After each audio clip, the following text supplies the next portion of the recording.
Hi, welcome to another exciting episode of the Andre the Beast Creighton Show with my celebrity co-host, the star and host of the new podcast premiering this spring, Jessica Javens is in the house. What's up, Jessica? Hi, Andre. So happy to be here with you and co-hosting and starting my podcast and helping people achieve a life they love. Thank you so much for everything. Before we introduce our guests, tell the viewers a little bit about the podcast and why you decided to do a podcast. We know your life has been filled with all kind of adventures and stuff, but also a little bit of learning at the same time. So tell us a little bit about the podcast and why the need for it. Well, it started with my transformation, and then with that, a rediscovery of my passion of helping people to love a life, love their life. So the podcast is a way of bringing all of that transformation in all quadrants of life. It could be financial, spiritual, relationships, mental, emotional, everything that you need to do to have a complete and happy life. So by bringing all of these different guests and talking to all of these other people who also went through transformation, I want to inspire all the rest of the world. I think we need that in this world where everybody needs to share. Because I always tell people we're one microscope, one microorganisms away from each other. We all have a common ground and a common interest. I appreciate you bringing a new podcast to the world so the world can see it. Make sure it comes out this spring, right? Yeah, yeah, and much more coming after. Oh my God. Okay. Now let's go deeper. Today's guest. Oh my God, how do you explain today's guest?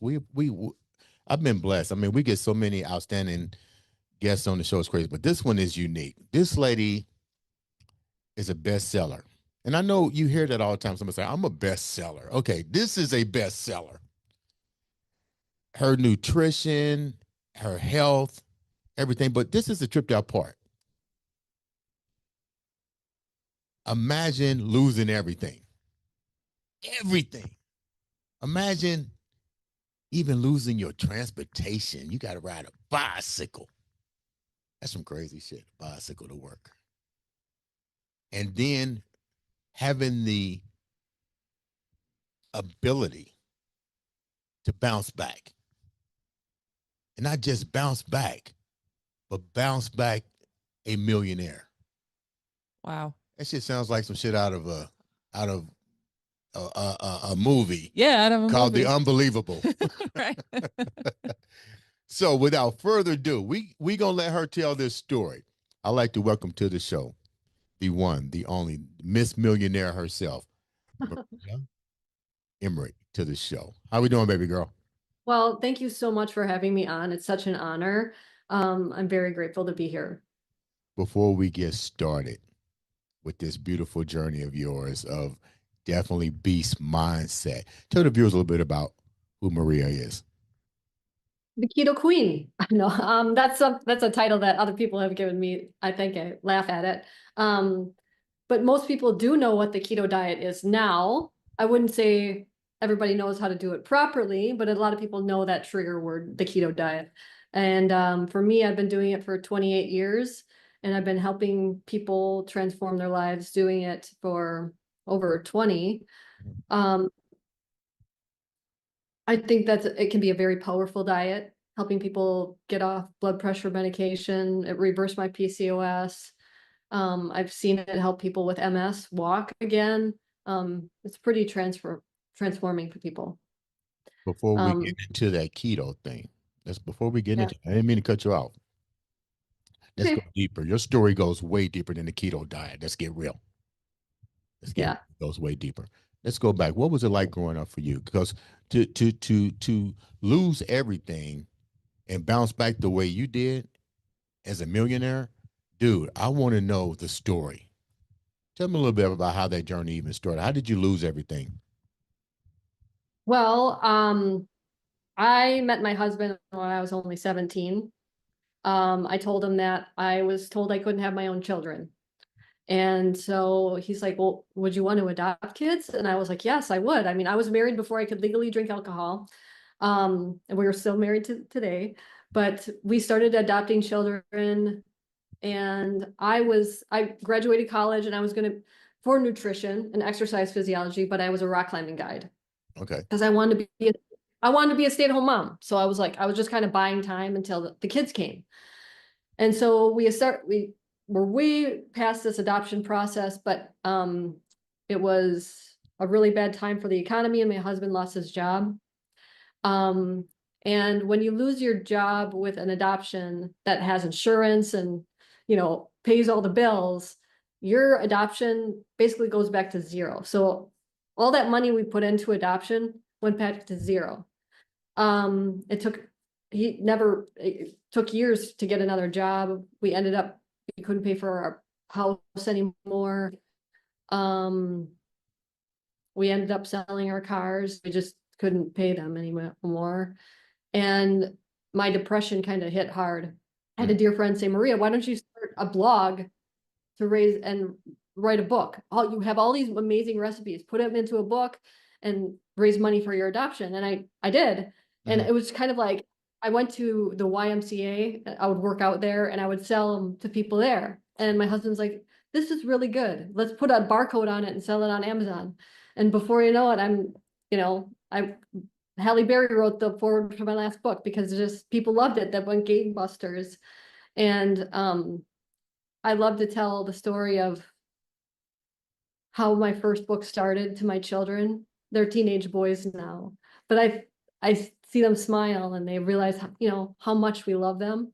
Mhm. And I'm gonna start crying, but it was a really, really hard journey. But nobody's gonna say I can't do something. And I wasn't gonna just wallow on the ground. It gave me a reason to wake up. It was I like hard work. I don't mind hard work. Help, It was a help, blessing. Maria, help me. Jessica has adopted children as well. I don't Oh, understand the adoption process. I know you either one or two things. Either there's a reason you can't have children and you resort to adoption, or you just have a need to want to make a difference in a child's life. You and your husband's in the process of losing everything. I'm listening to your story, and my hats off to you for going the route of adoption and in the quest for wanting to raise children. But I noticed that you never gave up on that part of your life, even while going through all of that stuff. How how I won't even say I know it's a deep commitment, but how did you and your husband manage to actually keep the dream alive? Because you're still in survival mode. Like I'm not thinking about adoption at that particular point in my life. Does that make any sense? it does. But I think that was the reason why I worked so hard. It Mhm. wasn't for it wasn't out of vain. It was out of love. Like I'm gonna cry, but it was out of love. You know? Mhm. We could have gone the route of fertility stuff, but it wasn't. We wanted to make a difference. It made it sound like, yeah, I couldn't have children, so we chose adoption. No, we wanted to make a difference. We Mhm. didn't want it wasn't out of vain. And it's just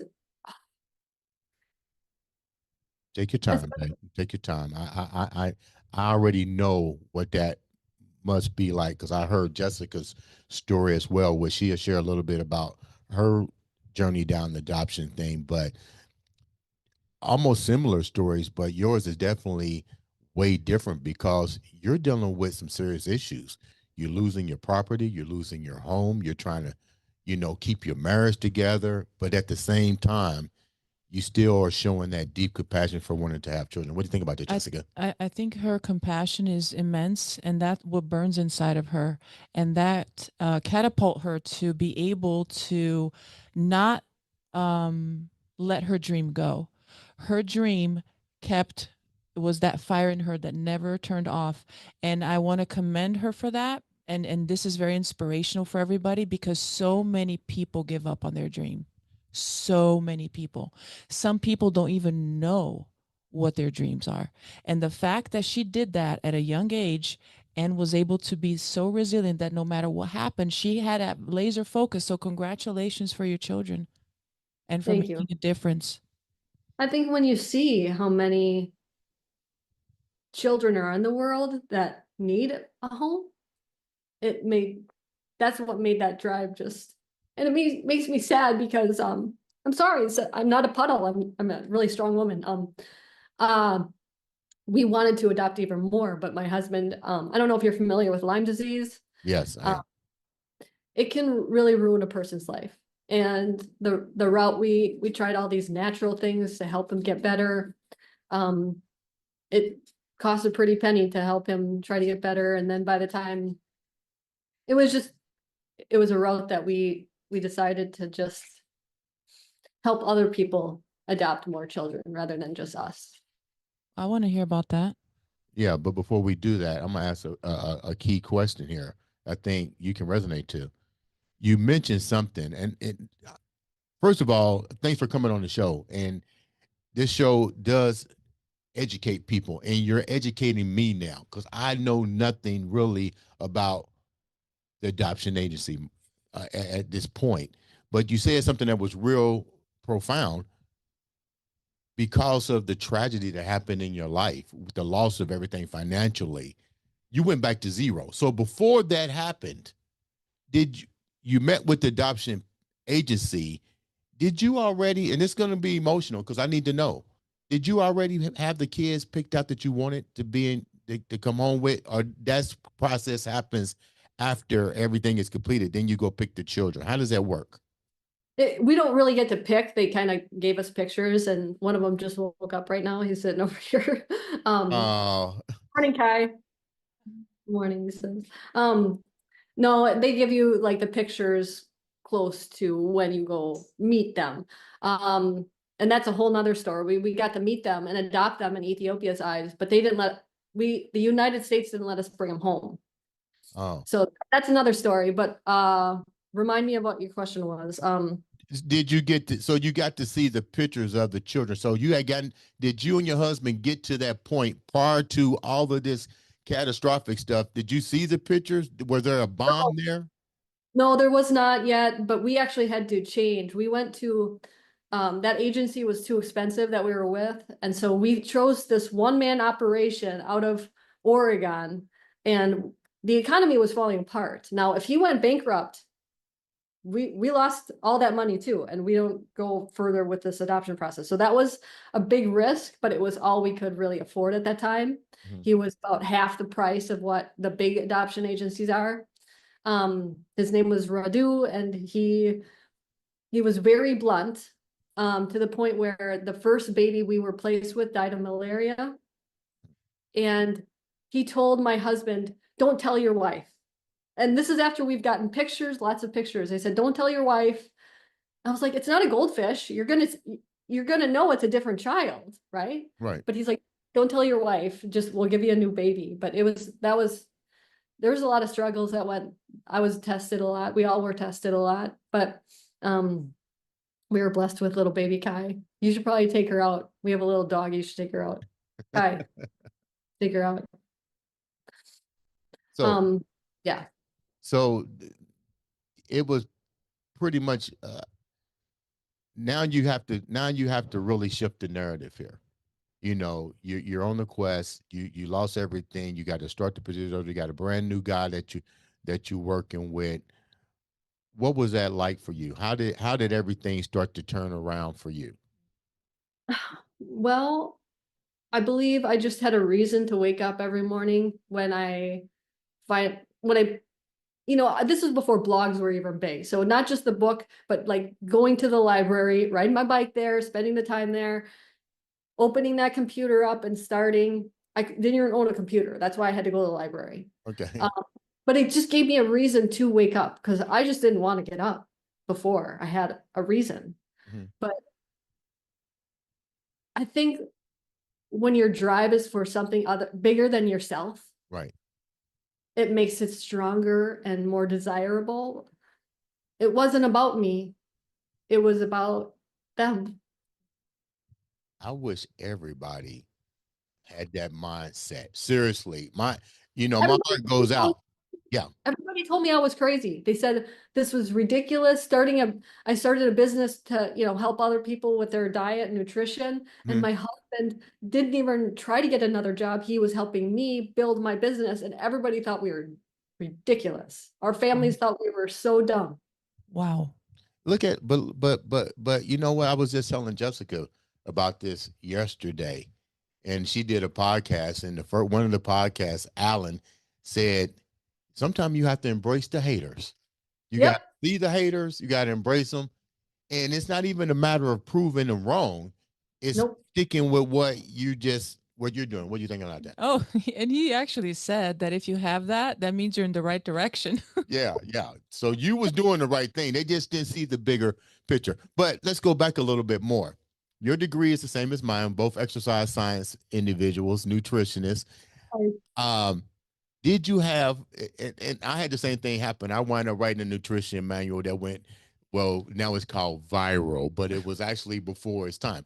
But my question to you is, you're a world famous bestseller author right now. Did you have writing skills prior?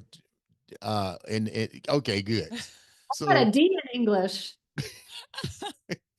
It yeah, was a struggle, but I wasn't writing what I was so passionate about. I was writing what the teacher told me to write about. That right there is the key. yeah, yeah, yeah. Passion. When I finally found what my passion was and wrote that to help others. Mhm. And I'm an introvert, but I was putting in my first book about my struggles. And I didn't even think anybody was reading it. I think that's why I came out so easily. I Right. just wrote it almost like it was a journal. All my struggles, all my mistakes with diet, because I didn't want other people to make them. It just came out easily. Yeah. And it's funny you said that because when I wrote my nutrition manual in 1990, getting into the sport of bodybuilding, I wasn't pro yet. I turned pro really, really quick, but I decided to do the same thing. I remember we didn't have internet. I had a computer and but it really wasn't a computer. It was something you could type on, you know what I mean? But it wasn't a typewriter.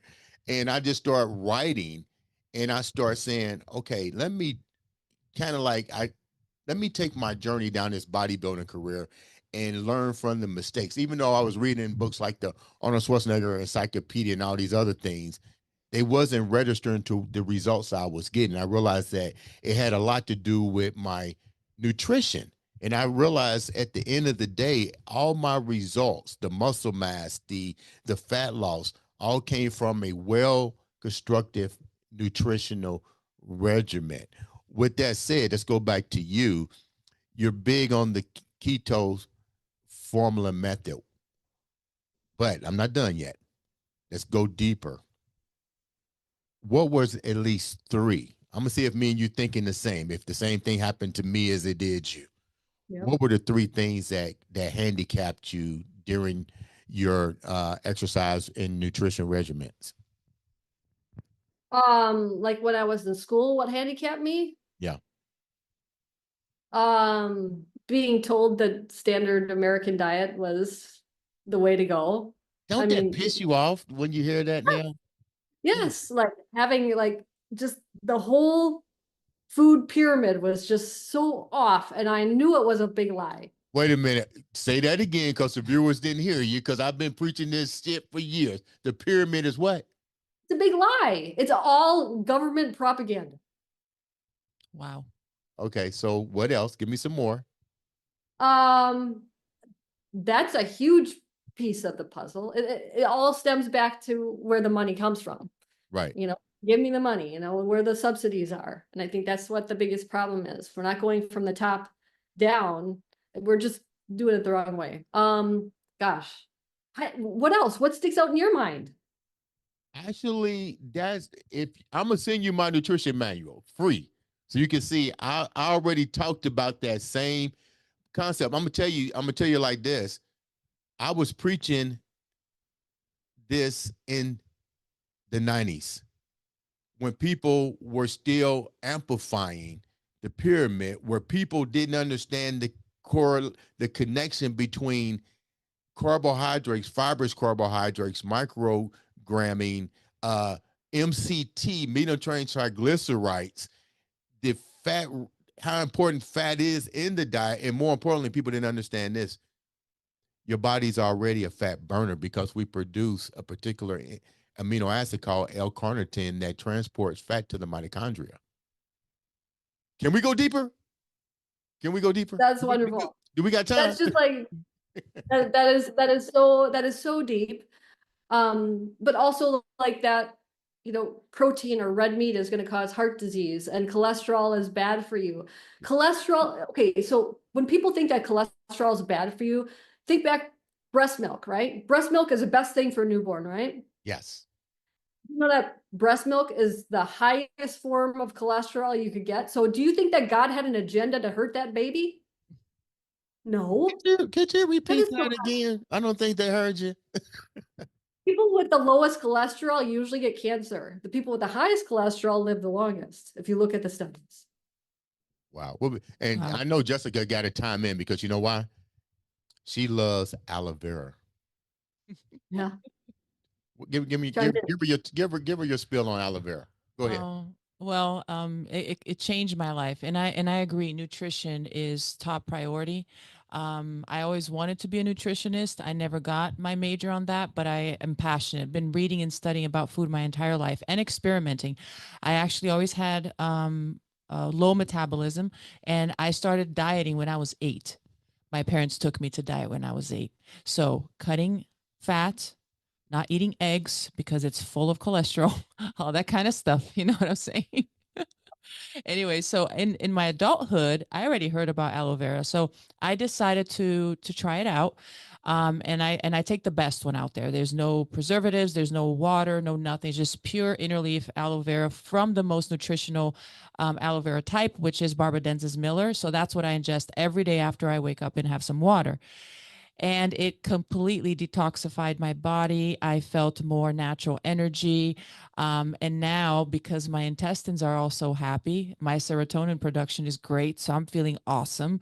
And my skin improved. I used to have skin issues. My skin is very sensitive. That all went away. And I know I just spoke, one of my best friends, she is all into keto, and she teaches me all the time about it because she's a deep researcher and she just loves it. That's her passion too. And we just did a podcast with her 2 days ago. I brought her in, and we talked about, I just asked her, what's more important if I want to start getting my health better? Start to exercise or start with what I'm eating? Hands down eating. 100% eating. Just, you can run a marathon and a half and burn 1 pound of fat. That is a lot of energy you're putting out there, but when just think about, you don't put diesel gas into a Ferrari, right? Like what you put in is going to give you a better output. You have to treat yourself So, like Maria, my question to you is, and naturally, I know about every diet there is. I've been around. I'm not going to tell my age. I've been around, so I've seen the diet. I've even heard of the spinach diet, the cauliflower diet, the biggest one of all, the cabbage diet. I'm like, oh my God, people.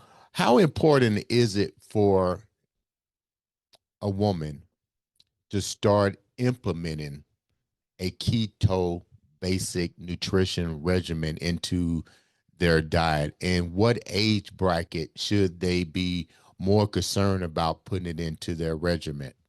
Well, first of all, when you do keto, you have to think about, why are you doing it? The 99% of people do it for weight loss, right? I mean, there's other benefits, epilepsy, seizure, things like that. And in that case, I'm going to do a high fat, moderate protein, low carb approach. But if it's for weight loss, we're doing a high protein, moderate fat, low carb approach. So I'm not saying fat is bad, but the reason for epilepsy and seizures that I limit protein is because that it could keep their seizures away. But if you're not worried about seizures, then we need to focus on protein, especially in the menopausal area when the leucine shift is going back down again. Mhm. You need more protein to keep that muscle. But when you are menopausal, your estrogen drops. Hopefully you think about HRT for many, many reasons, your arteries, your bones, all of that. But also you become basically insulin resistant. Mm. Because that estrogen is so important for your gut, your brain. This is why brain fog happens, all the stuff. But you also become insulin resistant. That's why cutting the carbohydrates is so important. You can't eat the way you did when you were a teenager anymore.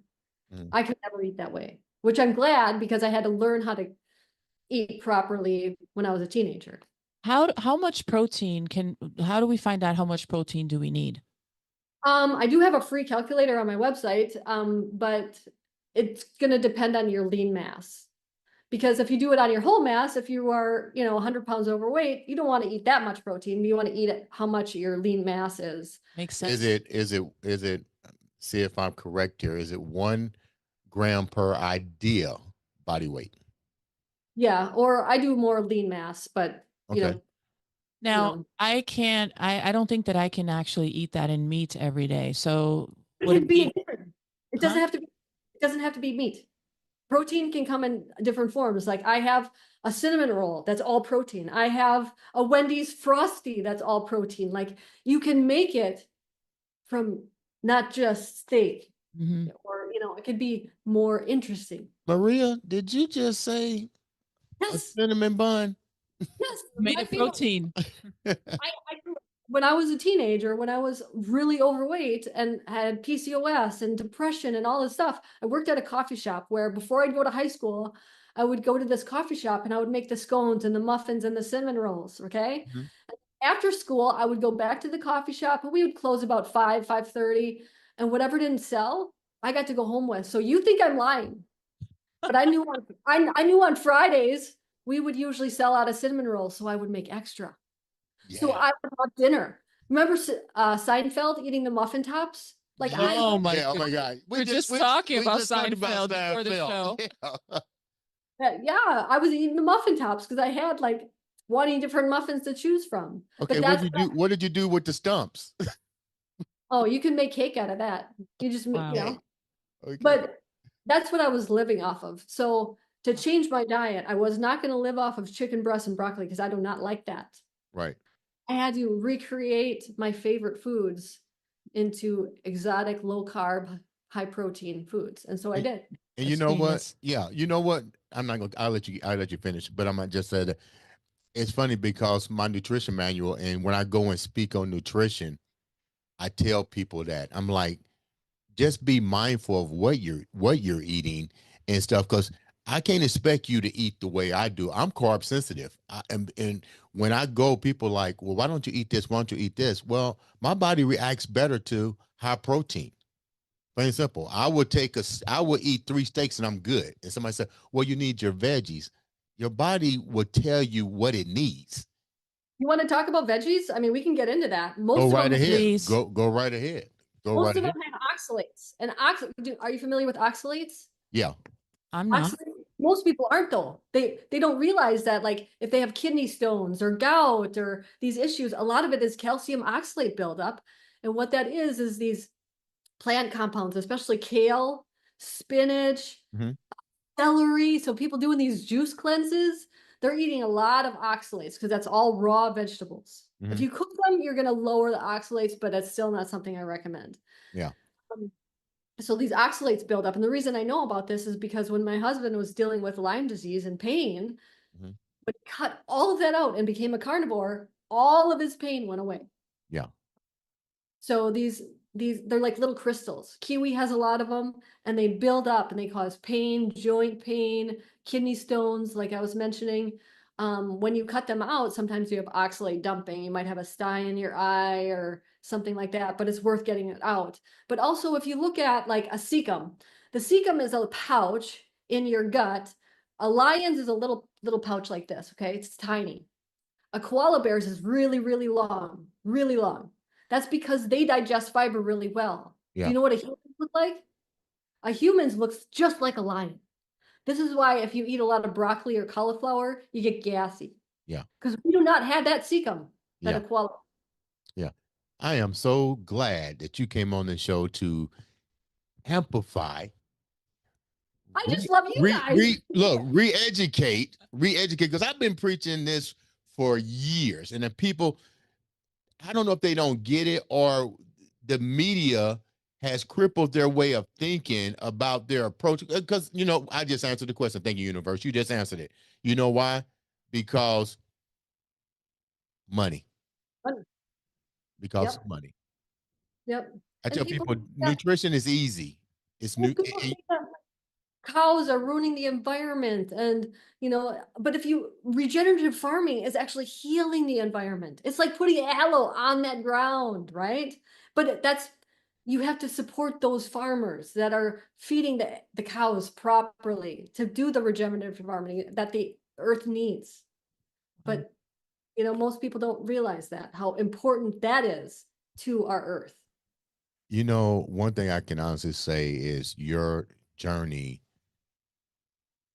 and your passion for children, your passion for family, your passion for universal harmony and balance through all of those things is definitely what the universe needs. And you're definitely a beacon to all based on everything that you've done. And it's one thing I learned from your story is you're going to be met with resistance, and how you deal with that resistance really shows at the end that you have your beautiful family there, your adoption kids, you still have the strength and power of your husband. And that's really good, because that's evenly yoked in my book, to where he foreseed your husband saw so much value in the queen. And Yeah. now look what's That was happening. beautiful. That Now was look what's beautiful. happening. I also experienced that. Somebody else believing in me when I didn't. That's Yeah, and incredible. you both are very special, and I just love that we have so much in common. The I mean, universe puts people in the right place at Time. the right I time. only wish that I could have been in person for this. I really do. Well, if you ever come in this area, you have to let us know. Absolutely. Indianapolis, Yeah. Indiana.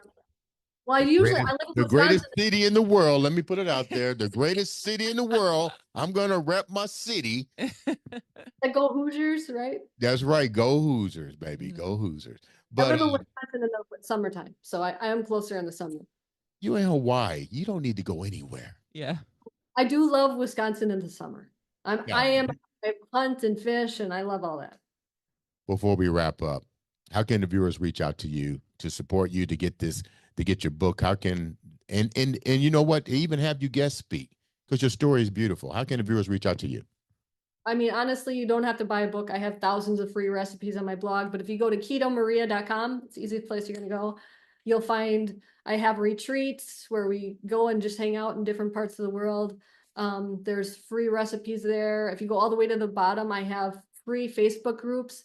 I understand. I was very poor. People don't have to spend money to transform their lives. It can be free. So check that out, ketomaria.com. The calculator's on there too. Awesome. Oh, you want the calculator. You want to know about protein, huh?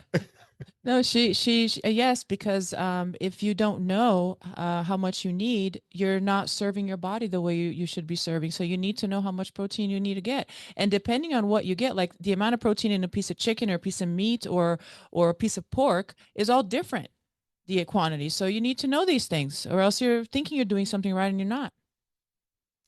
That's that Italian and that Brazilian accent of enthusiasm coming out of her right now. She's not beauty, but she's also brains, not Yeah, just. yeah.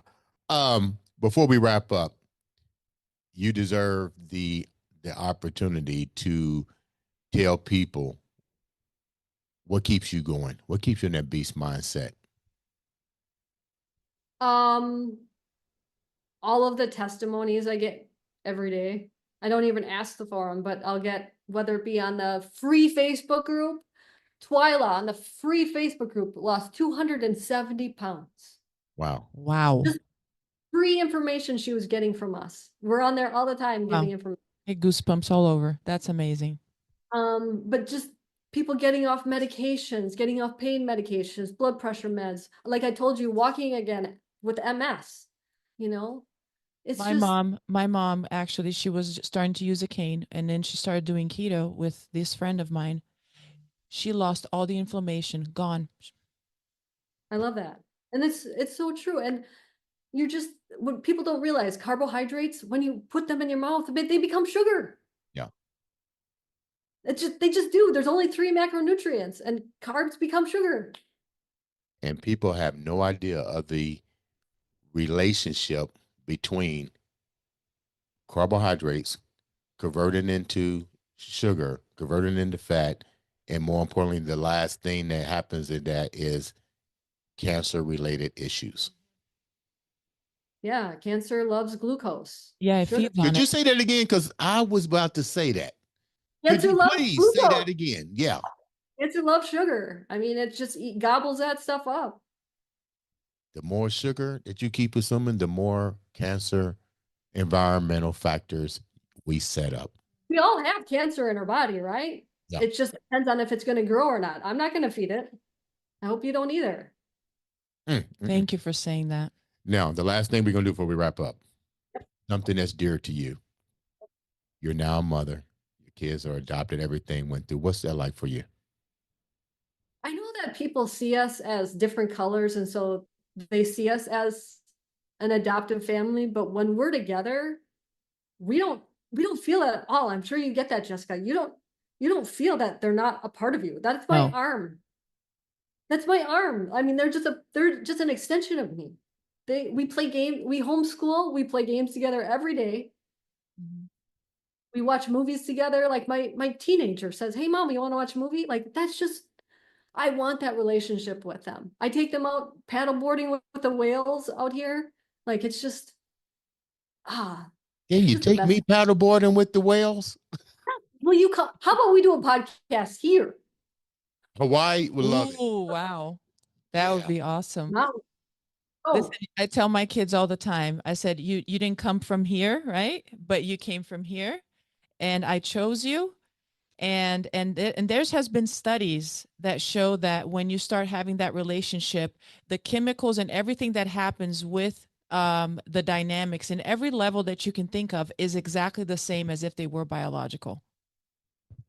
I know that. I mean, I'm gonna get a little personal here. I don't want to take up too much of your time, but I know that my parents wish that we would have had our own. They don't get it. They don't get it. Just because they don't look like me doesn't mean that they're just, Yeah. I think like, it's just so much more love because, like you said, I chose them. Mm-hmm. Absolutely. You know what? Let me say once again, thank you so much, Maria, for coming on the show. We're definitely going to take you up on an opportunity to go to Maui and do a live show there. We're going to paddleboard with the whales at the You got same. my number. I'm serious. Yeah, I'm serious too. That's on my bucket list. I'd probably be Oh, scared as hell, you know. oh, my heart jumps out of my chest every time, but it's awesome. If you Thank go to you. my Instagram, I mean, that's my picture on I saw that. Yeah, I me, Oh saw that. my. Yeah, my son on the paddleboard with the whales. yeah. Someday the That crazy mom took me on the paddleboards when I was just a little kid. You know what, Maria? Thank you so much for taking time to come on the show. Definitely have you back. We're definitely going to Maui and take the show there and do all that good stuff with the whales. Ladies and gentlemen, and I'd like to thank my co-host, thank Jessica you. Jarvis, with the new podcast, Jessica Jarvis Talks, Love it. premiering this spring, hosted and presented by the I Am Beast Network. Ladies and gentlemen, this has been another exciting episode of the Andre the Beast Creighton Show. Show, show, show, show, show.